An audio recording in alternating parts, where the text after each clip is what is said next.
Heron Pose. That's also known as Krounchasana. Friends, it's an intermediate level seated forward bend, and it's a great hip opener also. So before we get into the practice, it's very important to have a little bit of idea about the contraindications or a caution. So people, especially women in menstruation, should avoid this pose. If you have a serious knee or ankle problems, just be careful. Okay, and especially with the knee issues, if you are doing it in Virasana, instead of Virasana, you can do it in a Baddha Konasana, that is a bound angle pose. Friends, before you start with this practice, you need to stretch your hamstrings a little bit. So, an extended side angle pose or a seated forward bend, that is Uttanasana, or a cobbler's pose, easy pose, that is Sukhasana, or downward facing dog would be great before you start with this practice. So, we start with Dandasana. So, sitting straight and tall, activate the arches, check that you're not slouching back, keep it tall, the chin parallel, the face muscles relax, and don't forget to smile. Now from here, as you activate your arches, flex the left leg. So I take it down.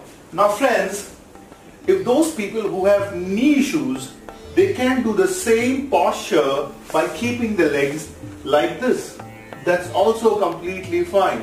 In fact, I prefer to do in this manner because the pressure on the knee is less. Okay, so let's do the variation of sitting in a Virasana. So that is what I am sitting in Virasana. Now if you see, I'll take it the other side to get you an idea what it is. So from here, you can see that my buttocks are lifted up. Even if I go down, I can't. It's lifting it up. So to balance it, I use this block. Now, this block, I place it here. Now, my hip is balanced. It's not that the one hip is going down and the other hip is going up. So, the hip is square. I activate my arches, and that's the position. So friends, whenever you start, you see your hip is square. Now, let us try with the other leg. So holding it that position, changing it. So I try the other side, sit in Virasana, place it down, keep the leg straight, and I tall myself. So remember, the Tadasana alignment applies here. The rib cage is not popping out. It's in line with the pelvis. My shoulders are down. My chin is parallel. Now, you can bend the knee, hold with both arms, lift up, so slowly and steadily, holding it and maintaining that posture. And with this, don't try to take the back to rounding. Keep it straight, flat, tall, and shoulders are down. Lift the chest up.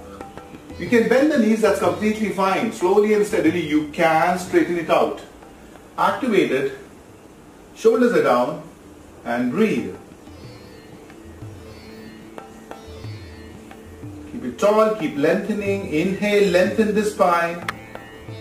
And inhaling, exhaling, take it down slowly.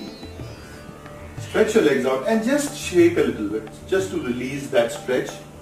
Friends, that was your Heron Pose or Krounchasana. So I have done it on the right hand side. You don't forget to do it on the left hand side. Now friends, this pose stretches the hamstrings. So it's an intense stretch on the hamstrings, so please be careful when you do it. At the same time, it is great for digestion or flat feet also, because when you're holding the feet, you're actually stretching the sole of your feet. So it's great for flat feet, and also it stimulates your abdominals organ and especially the heart, friends, because it's a great heart opener. If you see you're holding the feet, you're opening the chest, so basically great for